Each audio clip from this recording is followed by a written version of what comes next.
ચાલો આપણે સમૂહ 16 આગળ જઈએ। હવે આપણે સમજીએ બનાવટ। સમૂહનું પહેલું જે તત્વ છે ડાયઓક્સિજન, તો ડાયઓક્સિજનની બનાવટની વાત કરીએ। ચાલો તો સૌથી પહેલા બનાવટ જોઈએ આપણે પ્રયોગશાળામાં। તો પ્રયોગશાળામાં બનાવટ માટે પહેલી બનાવટ જોઈએ કે આપણે ઓક્સિજનયુક્ત ક્ષારો, શબ્દ બોલું છું, ઓક્સિજન યુક્ત ક્ષારો લેશું। કયા ક્ષારો લેશું? જેવા કે ક્લોરેટ લેશું, નાઇટ્રેટ લેશું, પરમેંગેનેટ સંયોજનો। તો આ જે સંયોજનો છે ઓક્સિજનયુક્ત, જેને ગરમ કરવાથી આપણને ડાયઓક્સિજન વાયુ મળે છે। તો ક્લોરેટ, નાઇટ્રેટ કયા કયા લેશું આપણે? ક્લોરેટ, નાઇટ્રેટ ફોર્મ હોય, પછી પરમેંગેનેટ। આ જે સંયોજનો છે એ સંયોજનોને ગરમ કરવાથી આપણને મળશે। જેમ કે ક્લોરેટની વાત કરીએ, મારી પાસે માન લો KClO3 પોટેશિયમ ક્લોરેટ મેં લીધું। એ પોટેશિયમ ક્લોરેટને હું શું કરા? ગરમી આપા। પ્રોસેસ ધીમી હશે, પ્રોસેસને ઝડપી કરવા માટે MnO2 ઉદ્દીપક તરીકે ઉપયોગ કરીશું, જેથી મને મળશે KCl વત્તા O2। સમીકરણ બેલેન્સ કરીએ, 3 છે ઓક્સિજન માટે મારે અહીંયા 3 મૂકવા પડશે, તો સમીકરણ તમારું બેલેન્સ થઈ જશે। ચાલો સાથે સાથે જોઈએ તો 3 દુ 6 છે, ઓક્સિજન 6 થઈ ગયા, માટે મારે શું કરવું પડશે? 2 મૂકવા પડશે, તો અહીંયા 2 મૂકી દેવા, સમીકરણ બેલેન્સ થઈ જશે। તો ઇઝીલી બેલેન્સ થઈ જશે। ચાલો બીજી પ્રોસેસ જોઈએ કે બીજી પ્રયોગશાળામાં બીજી કેવી રીતના બનાવી શકાય। તો વિદ્યુત રાસાયણિક પ્રક્રિયાનો ઉપયોગ કરીશું આપણે। તો વિદ્યુત રાસાયણિક શ્રેણીમાં નીચેની ધાતુઓના ઓક્સાઇડ, જે આપણે EMF શ્રેણીની વાત કરીએ, EMF શ્રેણી, આ EMF શ્રેણીની અંદર જે ધાતુના ઓક્સાઇડ સંયોજનો, શ્રેણીના જે નીચેના જે ધાતુના ઓક્સાઇડ સંયોજનો તથા કેટલીક ધાતુઓના ઉચ્ચતર ઓક્સાઇડના ઉષ્મીય વિઘટન દ્વારા પણ આપને મળે છે। આ જે EMF શ્રેણી છે એ EMF શ્રેણીના જે નીચેની ધાતુઓના ઓક્સાઇડ સંયોજનો છે અને કેટલીક ઉચ્ચતર ધાતુઓના ઓક્સાઇડ સંયોજનોના ઉષ્મીય વિઘટન દ્વારા બી બનાવી શકાય। જેમ કે સિલ્વર ઓક્સાઇડ Ag2O, આ સિલ્વર ઓક્સાઇડનું સેમ ગરમી આપીએ, ગરમી આપવાથી છૂટી પડશે Ag વત્તા મળી જશે O2। સેમ લેડ ઓક્સાઇડ લઈ લઈએ, Pb3O4, અને ગરમી આપીએ તો મળી જશે મને PbO મળશે, આમાં PbO પ્લસ O2 મળશે। સેમ મર્ક્યુરી ઓક્સાઇડ લઈ લઈએ Hg2O, તો અહીંયા પણ સેમ Hg પ્લસ O2 મળશે। સેમ લેડ ડાયોક્સાઇડ લઈએ તો આમાં પણ સેમ PbO પ્લસ O2 અમને મળશે। સમીકરણ બેલેન્સ કરવાના છે પણ ઇઝીલી બેલેન્સ થઈ જશે, માટે હું એમાં સમય બગાડતો નથી। તો પેલું જોયું કે ક્લોરેટ, નાઇટ્રેટ, પરમેંગેનેટ જે સંયોજનો છે ઓક્સિજનયુક્ત સંયોજનો છે, તેને ગરમી આપવાથી પણ O2 મળશે। બીજો પોઈન્ટ જોયો કે જે EMF શ્રેણી છે તેમાં શ્રેણીની જે નીચે રહેલી ધાતુના ઓક્સાઇડ સંયોજનો લઈ લો અથવા કેટલીક ઉચ્ચતર ધાતુઓના ઓક્સાઇડ સંયોજનનું વિઘટન કરતા પણ ડાયોક્સિજન મળે છે। ત્રીજો પોઈન્ટ જોયો કે પ્રયોગશાળામાં ત્રીજી રીત કેવી રીતે બનાવી શકાય। તો લઈ લેશું આપણે હાઇડ્રોજન પેરોક્સાઇડ। તો હાઇડ્રોજન પેરોક્સાઇડ સરળતાથી ઉદ્દીપકની હાજરીમાં સૂક્ષ્મ વિભાજિત થઈને તમને ડાયઓક્સિજન અને H2O આપી દેશે। તો આપણે બનાવી શકીએ છીએ H2O2 ના ઉદ્દીપકીય વિઘટન દ્વારા, H2O2 ના ઉદ્દીપકીય વિઘટન દ્વારા પણ આપણે O2 બનાવી શકીએ છીએ। ચાલો તો લઈ લેશું આપણે H2O2, જેમાંથી બનશે પાણી બનશે વત્તા બની જશે O2। પણ આ જે પ્રોસેસ છે એમાં મેંગેનીઝ ડાયોક્સાઇડ મીન્સ કે MnO2 જેવા ઉદ્દીપકની હાજરીમાં પ્રોસેસ કરવાથી આપણે પાણી અને O2 મળશે। ચાલો આ પ્રમાણે આપણે પાણી O2 બનાવી શકીએ છીએ। હવે મોટા પાયા પર જો આપણે ડાયઓક્સિજન જો બનાવવો હોય તો પાણી અથવા હવામાંથી પણ આપણે બનાવી શકીએ છીએ. પાણીમાંથી કેવી રીતના? તો ભાઈ પાણીનું શું કરવામાં આવશે? પાણીનું કરવામાં આવશે વિદ્યુત વિભાજન.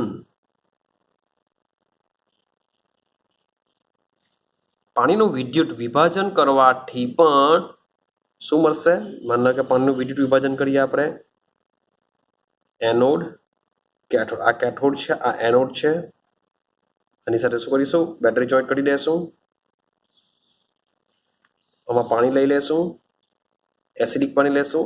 ચાલો, હવે પાણીનું વિદ્યુત વિભાજન કરવાથી અહીંયા રહેશે પ્લસ, અહીંયા રહેશે માઇનસ. મારે પાણીમાં H પ્લસ O માઇનસ યાદ રાખવા માટે, O માઇનસ યાદ રાખવા માટે તો શું થશે? આ જે H પ્લસ છે એ એનોડ પર જશે, H પ્લસ છે એ એનોડ પર જશે, અને જે O માઇનસ 2 છે એ પ્લસ તરફ એટ્રેક્શન પામશે. જેના માથા પર માઇનસ હશે એ પ્લસ તરફ એટ્રેક્શન પામશે, અને જેના માથા ઉપર પ્લસ હોય તે નેગેટિવ તરફ, નેગેટિવ વિદ્યુત ધ્રુવ તરફ એટ્રેક્શન પામશે. આ પ્રમાણે જો જોઈએ, બેટરીનો મોટો છોડો પ્લસ લઈએ, આપણે આ માઇનસ લેશું. ચાલો, તો સેમ વસ્તુ આ પ્લસ તરફ જશે, અહીંયા માઇનસ તરફ જશે, એટલે કેથોડ પર આપણે H2 મળશે ને એનોડ પર આપણે ઓક્સિજન મળશે. યાદ રાખીશું, ઓક્સિજન એનોડ ઉપર. તો એનોડ પર આપણે શું મળશે? ઓક્સિજન મળશે. કેથોડ ઉપર આપણે H2 મળશે. તો આ પ્રમાણે તમને પાણીનું વિદ્યુત વિભાજન કરવાથી પણ તમને મળી શકે છે. ચાલો ફરીથી જોઈએ H2 નું વિદ્યુત વિભાજન. કેથોડ અને એનોડ લઈ લેશું, પાણી ભરી દેશું. બેટરી વડે જ્યારે ઊંચો વોલ્ટેજ પસાર કરવામાં આવે છે ત્યારે કેથોડ ઉપર H2 વાયુ મળશે. H પ્લસ જે પ્લસ વાળું હોય છે હંમેશા કેથોડ પર જશે, ને જે માઇનસ વાળું છે એનોડ ઉપર જશે, જેથી એનોડ ઉપર મને O2 મળશે, કેથોડ ઉપર મને H2 મળશે. ક્લિયર થાય છે? ચાલો હવે અગાડી જોઈએ. હવે વાત કરીએ, આ તો પ્રયોગશાળાની વાત થઈ કે ઉદ્યોગોમાં કેવી રીતના મેળવાશે. તો ઔદ્યોગિક બનાવટ જોઈએ. ચાલો, ઉદ્યોગોમાંથી બનાવવા માટે આપણે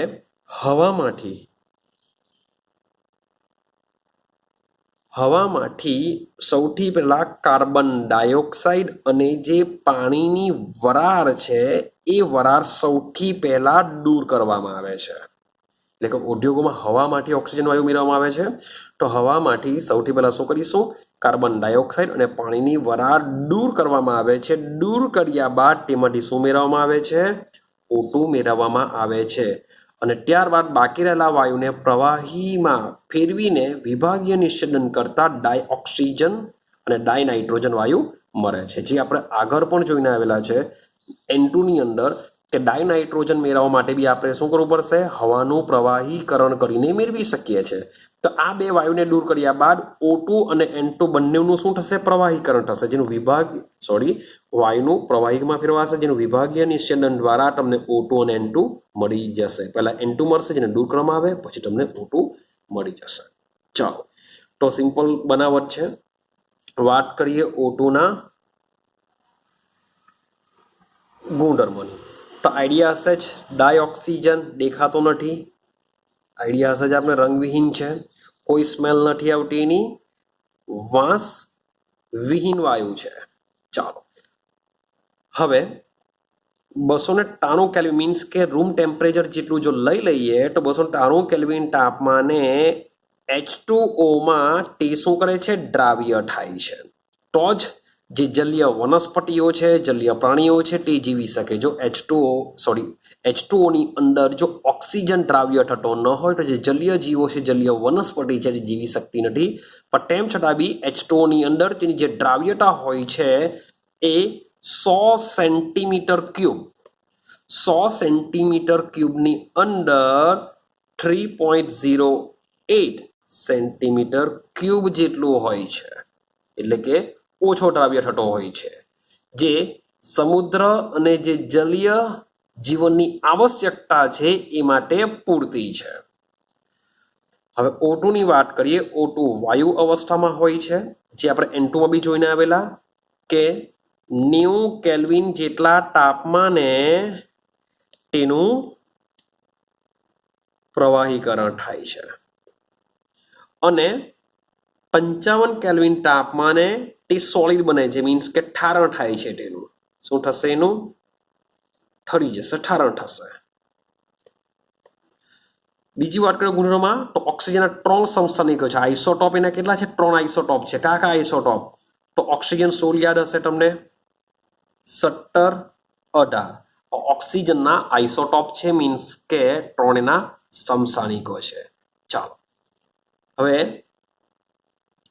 વાત જો કરીએ તો આપણે 11 સાયન્સમાં ભણીને આવ્યા છે. O2 ની વાત કરીએ તો બંને ઓક્સિજન મળીને ટોટલ ઇલેક્ટ્રોન થઈ જશે 16 ઇલેક્ટ્રોન.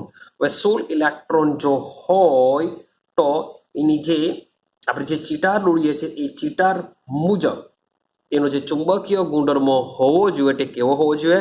પ્રતિચુંબકીય હોવો જોઈએ. તેમ છતાં પણ આણ્વીય કક્ષકવાદ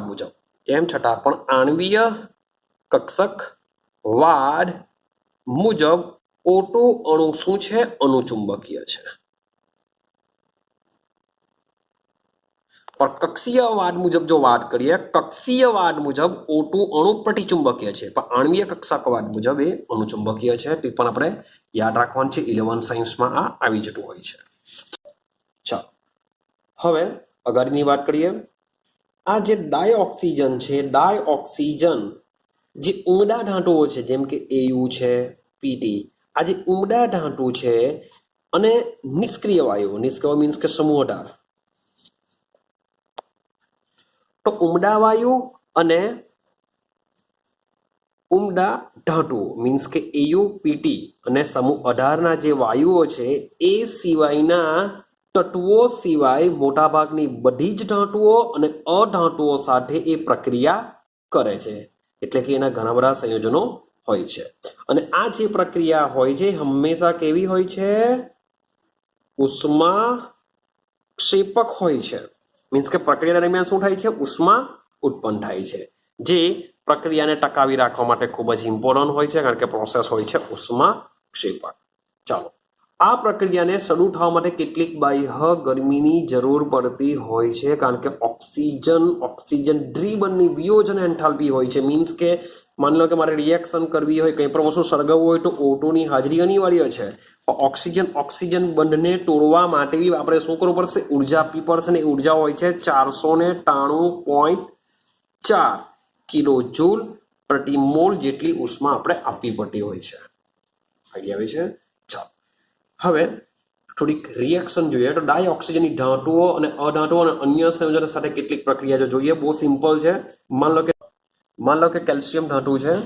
એ કેલ્શિયમ ધાતુ ઓક્સિજન સાથે જો પ્રક્રિયા કરે તો શું બનાવી દેશે?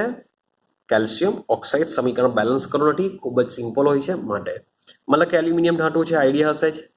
O2 સાથે રિએક્શન કરીને શું બનાવી દેશે? એલ્યુમિનિયમ બનાવી દેશે, Al2O3 બનાવી દેશે. સેમ અધાતુ લઈએ ફોસ્ફરસ. તો ફોસ્ફરસ O2 સાથે રિએક્શન કરીને શું કરી શકે? P4O10 બનાવી શકે, P4O10 બનાવી દેશે. ચાલો આગળની વાત કરીએ. માની લો કે O સાથે કાર્બન લઈએ, કાર્બન વત્તા O2 બની જશે CO2. હવે સંયોજન લઈએ. માની લો કે મારી પાસે ઝિંક સલ્ફાઇડ હોય, ઝિંક સલ્ફાઇડનું જો ઓક્સિડેશન થાય તો એમાંથી બની જશે ઝિંક ઓક્સાઇડ વત્તા SO2 બની જશે. હજી એક સંયોજન લઈએ, મિથેન. તો મિથેનનું પણ દહન કરીએ. આઈડિયા હશે જ કે મિથેનનું દહન કરવાથી શું મળે છે આપને? CO2 વત્તા H2O મળશે. આગળ જઈએ તો હજુ પણ કેટલાક એવા સંયોજનો છે કે જેનું ઓક્સિડેશન ઉદ્દીપકની હાજરીમાં શક્ય છે. જેમ કે SO2 નું કન્વર્ઝન મારે SO3 કરવું હોય તો આ પ્રોસેસ માટે ઉદ્દીપક તરીકે V2O5 ની હાજરી જરૂરી છે, જે આપણે આ જ ચેપ્ટરમાં અગાડી સમજીશું. જે H2SO4 ની બનાવટ આવશે, જેમાં સલ્ફર ડાયોક્સાઇડનું જે સલ્ફર ટ્રાયોક્સાઇડમાં રૂપાંતર છે એ વેનેડિયમ પેન્ટોક્સાઇડ ઉદ્દીપકની હાજરીમાં થશે. સેમ HCl નું જો ઓક્સિડેશન કરવું હોય તો એ CuCl2 ઉદ્દીપકની હાજરીમાં થશે અને તમને મળશે ક્લોરીન અને H2O. રિએક્શનમાં CuCl પણ યાદ રાખવા જેવું છે. તો આ છે ઓક્સિજનના સામાન્ય ગુણધર્મ, ભૌતિક ગુણધર્મ, રાસાયણિક ગુણધર્મ. સિમ્પલ છે. ત્યાર પછી એક નાનો આજનો ટોપિક જોઈએ આપણે, સાદા ઓક્સાઇડ સંયોજનો, જે તમને MCQ માં કામ લાગી શકે. सादा ऑक्साइड संयोजनों बात करिए। चलो ऑक्साइड संयोजनों कोने कहेवाशे? तो कोईपण संयोजन के जेमां ऑक्सीजन अन्य तत्व साथे द्विअंगी संयोजन जे बनावे छे तेने ऑक्साइड कहेवाशे। जेम के આપણે હમણે જ વાત કરી કે કેલ્શિયમ ને O2 ને ભેગા કરવાથી કેલ્શિયમ ઓક્સાઇડ બન્યું તો આને ઓક્સાઇડ સંયોજન કહેવાશે। ઉપર વાત કરીને આવ્યા કે ઉપરની જેટલી પણ રિએક્શન જોઈને આવ્યા કે જેમાં બધામાં ઓક્સિજન છે જ તે બધા શું કહેવાશે? તેના ઓક્સાઇડ સંયોજનો કહેવાશે। દ્વિઅંગી કેમ કહેવાશે? કારણ કે એની અંદર કેલ્શિયમ અને ઓક્સિજન માત્ર બે જ તત્વથી બનેલું છે। બે જ તત્વથી બનેલું હોય માટે આપણે એને શું કહેવાના? દ્વિઅંગી સંયોજન કહેશું। બીજા એક્ઝામ્પલ જોઈએ, પાણી લઈ લો, દ્વિઅંગી સંયોજન કહેવાશે। SO2 લઈ લો, દ્વિઅંગી સંયોજન કહેવાશે। Cl2O7 લઈ લો, NO લઈ લો, આ બધા કેવા કહેવાશે? દ્વિઅંગી સંયોજન કહેવાશે। ક્લિયર છે? ચાલો આગળ જઈએ। તો ઓક્સિજનની વાત કરીએ તો ઓક્સિજન આવર્ત કોષ્ટકની અંદર મેં તમને હમણાં જ વાત કરી કે મોટા ભાગના ઘણા બધા તત્વો સાથે ઓક્સાઇડ બનાવે છે। ખાલી સમૂહ 18 ને છોડી દેવું અને જે ઉમદા ધાતુઓ છે AU અને PT એને છોડી દેવું, તે સિવાયના મોટા ભાગના બધા જ તત્વો સાથે ઓક્સાઇડ સંયોજન બનાવે છે। ચાલો, એક તત્વ બે અથવા વધારે ઓક્સાઇડ સંયોજન બી બનાવી શકે છે। मान लो कि હું Fe ની વાત કરું તો Fe ઓક્સિજન સાથે રિએક્શન કરશે તો FeO પણ બનાવી શકે, Fe2O3 બી બનાવી શકે। નાઇટ્રોજનની વાત કરું ઓક્સિજન સાથે તો નાઇટ્રોજનના ઘણા બધા ઓક્સાઇડ આપણે જોઈને આવ્યા છે। તો જરૂરી નથી કે એક તત્વ ઓક્સિજન સાથે જોડાઈને એક જ પ્રકારનું સંયોજન બનાવી શકે, એક જ પ્રકારનો ઓક્સાઇડ બનાવે, પણ કેટલાક તત્વો એવા છે કે જે ઘણા બધા ઓક્સાઇડ સંયોજનો બનાવી શકે છે। ચાલો હવે આ જે બધા ઓક્સાઇડ સંયોજનો છે એ ઓક્સાઇડ સંયોજનોને તેમના સ્વભાવ અને ગુણધર્મમાં ખૂબ જ વિવિધતા ધરાવે છે। તો આ જે ઓક્સાઇડ સંયોજનો છે એ ઓક્સાઇડ સંયોજનોના આપણે ત્રણ ભાગ પાડીશું। ઓક્સાઇડ સંયોજનોના આપણે ત્રણ ભાગ પાડીશું। આ ત્રણ ભાગના તમારા જે એક્ઝામ્પલ છે એ એક્ઝામ્પલ તમારે શું કરવાના છે? યાદ રાખવાના છે। એ જ કામના છે, બાકી બીજું તો તમને ઇઝીલી આવડી જશે, પણ જે મેઇન છે તેમના એક્ઝામ્પલ યાદ રાખવાના। ચાલો સમજો કે ત્રણ આપણે પ્રકાર કયા કયા પાડીએ છીએ। તો એક જે ઓક્સાઇડ શબ્દ બોલું છું ઓક્સાઇડ સંયોજનો, તો ઓક્સાઇડ સંયોજનોની અંદર આપણે જોઈએ સૌથી પહેલા કયા કયા પ્રકાર પડે? તો એસિડિક ઓક્સાઇડ હોઈ શકે। કયા હોઈ શકે? એસિડિક ઓક્સાઇડ હોઈ શકે। આપણે ચાર ભાગ પાડીશું। બેઝિક ઓક્સાઇડ હોઈ શકે, કેટલાક ઉભય ગુણધર્મી પણ હોઈ શકે, અને ચોથો ભાગ પણ લેવું છું કેટલાક તટસ્થ ઓક્સાઇડ બી હોઈ શકે છે। તો ઓક્સાઇડ સંયોજનોના આપણે ચાર પ્રકાર પાડીશું। એસિડિક ઓક્સાઇડ હોઈ શકે, બેઝિક ઓક્સાઇડ હોઈ શકે, ઉભય ગુણધર્મી ઓક્સાઇડ બી હોઈ શકે, તટસ્થ ઓક્સાઇડ બી હોઈ શકે। હવે આ લોકોને ઓળખશું કેવી રીતના કે કયા એસિડિક હોઈ શકે, કયા બેઝિક હોઈ શકે? તો એક સિમ્પલ એક્ઝામ્પલ લઈએ। મેં તમને એક શોર્ટકટ શીખવેલી છે। યાદ રાખવાનું। આનો મતલબ શું થાય કે અધાતુના ઓક્સાઇડ એસિડિક હોય છે। નો મતલબ શું થાય? અધાતુના ઓક્સાઇડ એસિડિક હોય છે। તો આપણે કરીશું શું? આપણે માત્ર શું યાદ રાખવાનું છે? અધાતુ યાદ રાખવાનું છે કે અધાતુ કઈ છે એનો જો ઓક્સાઇડ હોય તો એ 100% શું હશે? એસિડિક હશે। એક્ઝામ્પલ તરીકે લઈએ, સલ્ફર અધાતુ છે તો તેનો જે ઓક્સાઇડ છે શું હશે? એસિડિક। ક્લોરીન અધાતુ છે તો એનો જે ઓક્સાઇડ છે શું હશે? એસિડિક હશે। ભાઈ કાર્બન અધાતુ છે એનો જે ઓક્સાઇડ હશે એ કેવો હશે? એસિડિક હશે। નાઇટ્રોજનની વાત કરીએ તો N2O5 લઈએ, ચાલો નાઇટ્રોજનનો આ જે ઓક્સાઇડ છે કેવો છે? એસિડિક હશે। ક્લિયર છે? હવે સવાલ એવો આવે કે અધાતુના ઓક્સાઇડ એસિડિક કેમ હશે? શા માટે તેઓના ઓક્સાઇડ એસિડિક હોય છે? થોડું રીઝન એવું છે કે આ જે ઓક્સાઇડ છે, માની લો કે મારી પાસે SO2 છે, એને જો હું પાણીમાં નવરાવું, SO2 ને જો પાણી સાથે રિએક્શન કરવામાં આવશે તો એ બનાવી દેશે H2, એક S, બે ઇલેક્ટ્રોન ઓક્સિજન બનાવી દેશે H2SO3। શું બનાવી દેશે? H2SO3 બનાવી દેશે. એ શું હોય છે? એસિડ હોય છે. આઈડિયા આવે છે? તો માટે આપણે એક સામાન્ય નિયમ બનાવ્યો છે કે અધાતુના ઓક્સાઇડ કેવા હોય છે? એસિડિક હોય છે. ચાલો આગળ જઈએ. પરંતુ ઊંચી ઓક્સિડેશન અવસ્થામાં કેટલીક ધાતુના ઓક્સાઇડ સંયોજનો પણ એસિડિક હોય છે. યાદ રાખજો, કેટલીક ઊંચી ઓક્સિડેશન અવસ્થાની અંદર, શબ્દ બોલું છું, ઊંચી ઓક્સિડેશન અવસ્થાની અંદર કેટલીક ધાતુ પણ છે, એ ધાતુના ઓક્સાઇડ એસિડિક હોય છે. તો એ તમારે યાદ રાખવાના છે કે ધાતુના ઓક્સાઇડ બી એસિડિક હોઈ શકે છે. પણ કયા એસિડિક હોઈ શકે? તો એ ધાતુના ઓક્સાઇડમાં ધાતુનો ઓક્સિડેશનાંક ઊંચો હોવો જોઈએ. લાઈક એક્ઝામ્પલ તરીકે Mn2O7, આ Mn2 મેંગનીઝ હેપ્ટોક્સાઇડ છે. એ મેંગનીઝ હેપ્ટોક્સાઇડ એ એસિડિક નેચર ધરાવે છે, કારણ કે એમાં Mn નો ઓક્સિડેશનાંક ગણશો તો Mn નો ઓક્સિડેશનાંક કેટલો હશે? +7, જે સૌથી ઊંચો છે. આપણે વાત કરીએ બીજો એક ઓક્સાઇડ CrO3, જે પણ એસિડિક નેચર ધરાવે છે, જેમાં ક્રોમિયમનો ઓક્સિડેશનાંક +6 હોય છે, જે ક્રોમિયમનો સૌથી ઉચ્ચતમ ઓક્સિડેશનાંક છે. સેમ લઈ લઈએ આપણે V2O5 વેનેડિયમ ધાતુ, તો વેનેડિયમ પેન્ટોક્સાઇડ લઈએ, જેમાં પણ વેનેડિયમનો ઓક્સિડેશનાંક +5, જે સૌથી ઊંચો ઓક્સિડેશનાંક ધરાવે છે.